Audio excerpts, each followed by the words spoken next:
পুরো একটা বছর ধরে বিশ্বের তাবৎ বোলারদের কচুকাটা করা অভিষেক শর্মা ঘরের মাঠে বিশ্বকাপে যেন নিজের ছায়া হয়েছিলেন। টি-20-র বর্তমান 1 নম্বর ব্যাটার যখন আসর জুড়ে রান খরায় ঢুকছিলেন তখন চারদিকে উঠেছিল সমালোচনার ঝড়, কিন্তু সব অপবাদ আর ব্যর্থতার গ্লানি ধুয়ে দিলেন বিশ্বকাপের সবচেয়ে বড় মঞ্চে, ফাইনালে। দল যখন সবচেয়ে বেশি চাপে ঠিক তখনই গর্জে উঠলেন অভিষেক শর্মা। নিউজিল্যান্ডের বোলারদের তুলোধনা করে স্রেফ 18 বলে স্পর্শ করলেন 50 মাইল ফলক।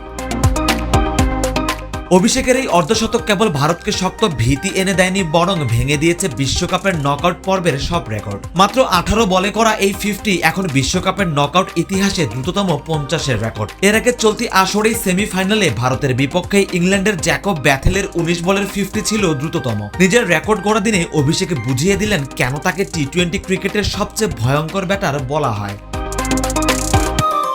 অভিষেক শর্মার এই রুদ্রমূর্তি কেবল ব্যক্তিগত রেকর্ডেই সীমাবদ্ধ থাকেনি, বরং টি-20 বিশ্বকাপের ইতিহাসই নতুন করে লিখিয়েছে।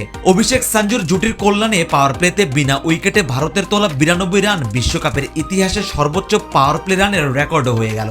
এর আগে 2024 বিশ্বকাপে আফগানিস্তানের বিপক্ষে 1 উইকেটে 92 রান তুলেছিল ওয়েস্ট ইন্ডিজ।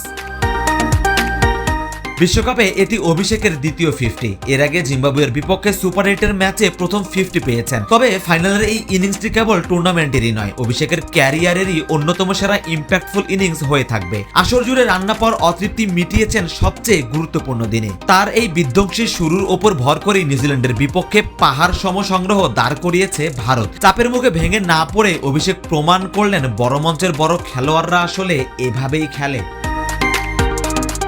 সারোয়ার সেতু, ক্রিকেট 97।